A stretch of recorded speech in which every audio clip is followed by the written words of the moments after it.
Hai para pejuang SMA dan SMP di luar sana, selamat datang di podcast Majalah Sunday, tempat kita ngobrol santai tentang masa depan dan kehidupan masa remaja. Aku adalah suara dari Majalah Sunday yang bakal nemenin kalian di segmen Bangku Remaja.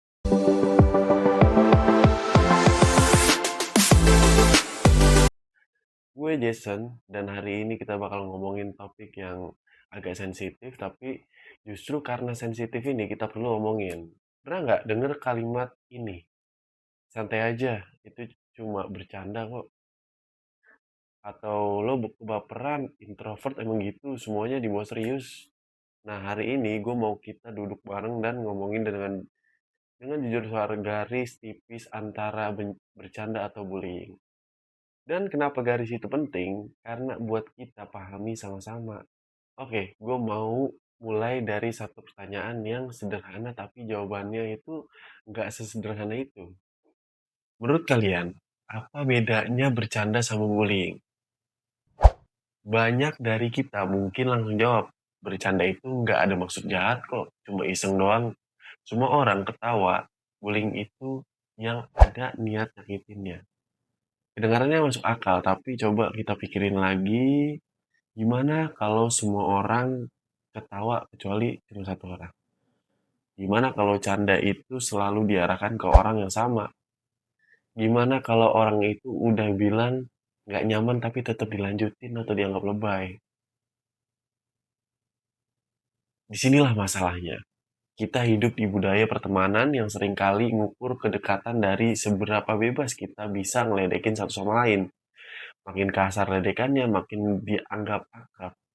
Dan kalau ada yang tersinggung, label yang langsung keluar adalah baperan, introvert, gak bisa diajak bercanda, kurang gaul.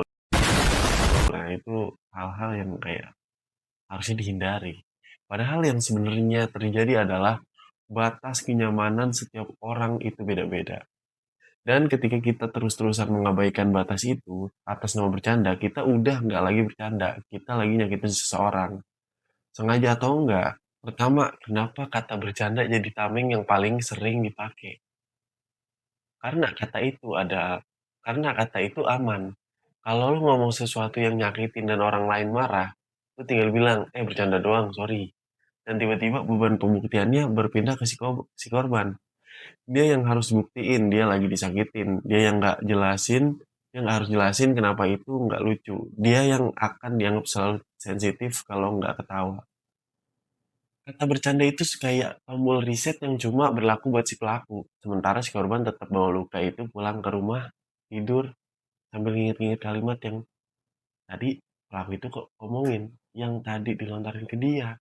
Dan bangun pagi dengan sedikit lebih malas pergi ke sekolah atau pergi ke tempat main, itu yang disebut bullying verbal. Dan bentuknya nggak harus teriak, nggak harus pukul, cukup kata-kata yang diulang, diarahkan ke satu orang, dan dibungkus dengan ketawa. Kedua, soal introvert dan label baperan, gue perlu lurusin ini dengan tegas. Introvert bukan berarti lemah, introvert bukan berarti nggak bisa bercanda, introvert hanya berarti seseorang yang lebih banyak proses perasaan ke dalam, lebih butuh waktu sendiri, dan biasanya lebih peka terhadap lingkungan. Kepekaan itu bukan kelemahan, itu kemampuan. Dan orang yang peka itu justru sering jadi yang pertama nyadar kalau ada yang salah di dinamika pertemanan mereka. Jadi kalau ada teman kamu yang bilang, aku nggak nyaman dipanggil dengan nama itu, atau aku nggak suka dijadiin bahan lelucon terus. Respon yang benar bukan itu, alah lebay, itu nggak benar tuh. Respon yang benar adalah, oke, gua nggak akan lakuin itu lagi. Nah itu pertemanan itu akan sesederhana itu. Tiga, kurangnya support emosional di antara teman sebaya. Ini yang jarang dibahas. Kita sering nggak punya ruang buat jujur sama teman kita sendiri. Entah kita takut dianggap cengeng, entah kita takut dianggap drama, takut kehilangan circle karena kita yang rewel. Dan akhirnya yang terjadi adalah orang-orang yang merasa disakiti itu milih diam. Makin lama diem, makin lama sakitnya, makin dalam sakitnya, makin jauh dia dari lingkaran pertemanan itu. Dan suatu hari orang-orang di sekitarnya baru sadar pas udah terlambat gitu. Temen yang baik itu bukan cuma yang bisa bikin lu ketawa, tapi bisa bikin lu ajak bicara tanpa takut dihakimi. Cara bedain bercanda sama bullying itu sederhana aja. Tanya ke diri sendiri apakah semua orang yang terlibat beneran menikmati, termasuk orang yang jadi bahan candaan itu. Kalau enggak, itu bukan lagi bercanda. Tips kalau lu ngerasa jadi korban. Jangan langsung telan dengan bilang ke diri sendiri, lebay kalau lu nggak nyaman. Itu valid, lu nggak perlu minta izin siapapun buat ngerasa terluka. Terus yang kedua, cari orang yang bisa dekat sama lu dan yang menurut lu deket dengan lu dan bisa mahamin lu. Lu cerita ke dia, lu dalamin pikiran lu ke dia, atau dia bisa nenangin diri lu sendiri. Yang ketiga menurut gue pribadi itu adalah kita jangan merasa diri kita lebih rendah dari mereka. Karena mereka jika kita merasa seperti itu, mereka akan jauh lebih menghakimi kita.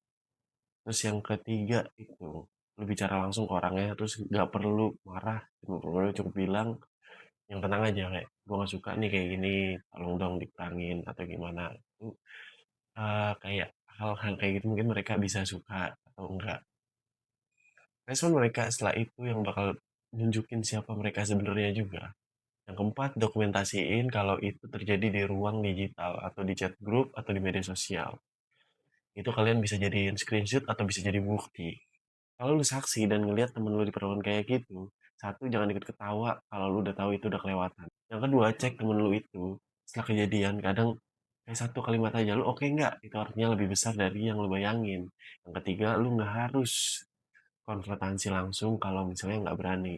Oke, segitu aja. Pertemanan yang sehat itu bukan yang nggak pernah ada konflik, tapi pertemanan yang ketika ada yang sakit, orang-orang di sekitarnya mau berhenti, dengerin dan perbaiki. Bullying verbal bukan sesuatu yang kecil.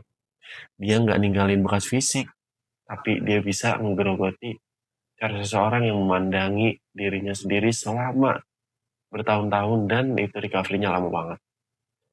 Seringkali pelakunya bahkan nggak sadar apa yang dia lakuin. Oke, terima kasih. Sampai jumpa di episode selanjutnya. Terima kasih dan goodbye.